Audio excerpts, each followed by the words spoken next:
Hello everyone, I'm Kana Taku.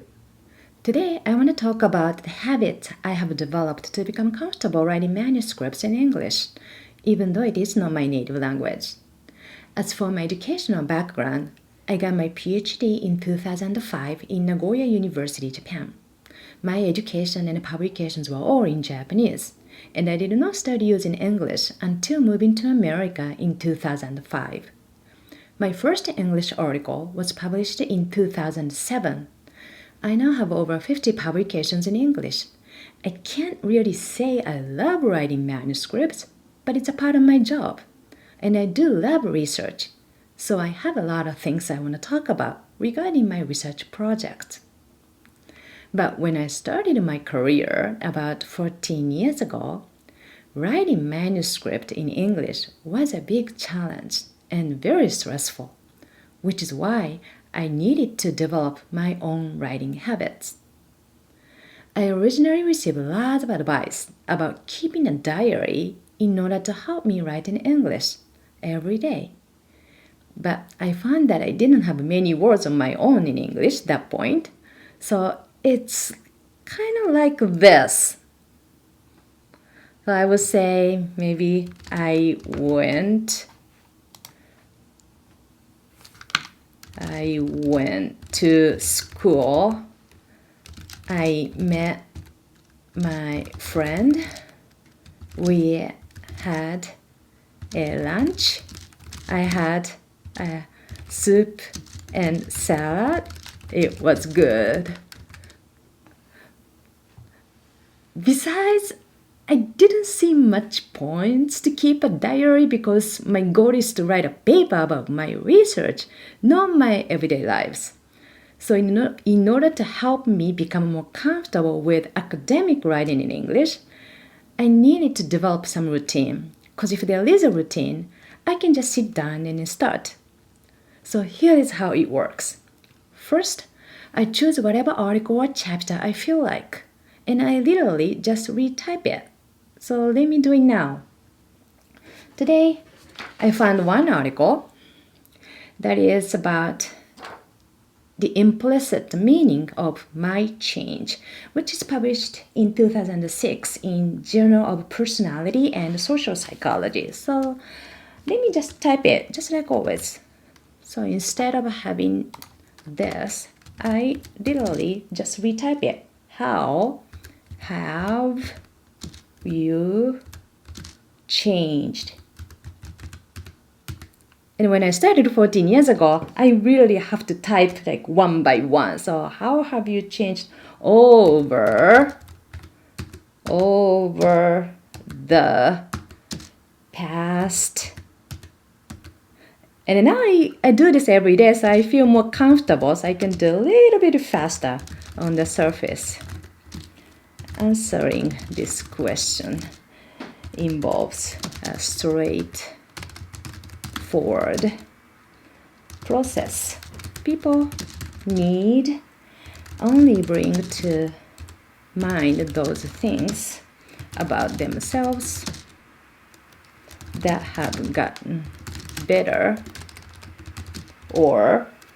and other things that have gotten worse. Just like that. So this allows me to warm up my brain and my fingers. I don't really care if I understand it or not. I just sit down and type. I used to do this for 30 minutes or even longer. Now more like 5 or 10 minutes. Once I feel like I'm done with the warm-up, I close this practice file and switch to my own paper. So let's just do it now. So I'm gonna close this and then start for my own paper.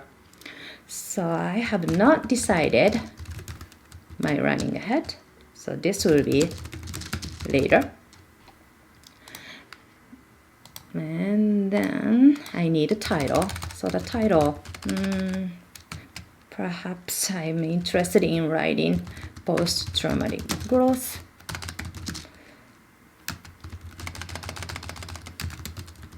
Resulting from medical mishaps among physicians.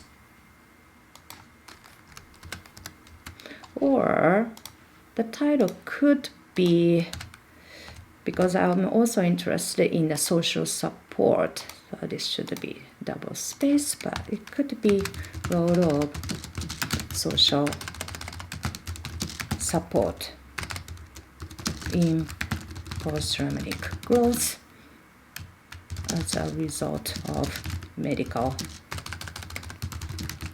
mishaps. Decide later. I need my name. Then I'm gonna move on to the next page to write an abstract. It's like a space holder, so I may start something like the current study aims to examine, and then I'll do it later. Moving on to the next page. This will be, I need one more time, my title. So I'm gonna add that. Where's that? Then perhaps just start with the background. Medical mishaps could occur, so it is important to further develop a effective training system that includes not just the way to cope with mishaps, but use the chance to improve skills and possibly experience personal growth. But I want to talk about instead of avoidance, use it as a learning opportunity.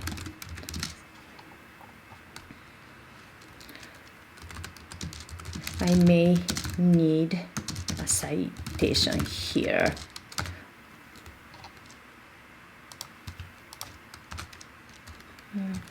Another paragraph talks about the overall consequences of medical mishaps, maybe both indirect and direct. So I just keep writing. And if something requires me to have additional outside sources, I make a note just like that and move beyond it. This allows me to maintain the pace of writing. And this way, when I have a few moments between classes or meetings, I can just see each small piece of information that needs to be added. My only exception is the reference section. I prefer to cite the article in the moment I start talking about it, so I don't have to go back and look up details for it later. So in this case, I may just add another page and references section. I do it at the same time. I wanted to share this because studying a paper can feel overwhelming, especially when English is not your native language. It's not fun to sit in front of the computer and stare at the monitor thinking, I need to write a paper. It's stressful. But starting out by retyping others' papers is easy to do because you don't have to think about the words themselves yet. Your fingers can become used to typing in English, and you get exposed to common phrases in scientific articles and field-specific jargon. It's an easy warm-up for me, so I'm still doing this pretty much every day. Well, my final tip is that when I'm done with writing that day, I usually save the file in the middle of a sentence. So as soon as I open it up the next time, I'm able to see where I was going with my thoughts and jump right back into it instead of starting from scratch on a new section. So in this case, I would just delete this part and then said Well, thank you for watching. I hope you all have a wonderful holiday. I'll see you in 2020.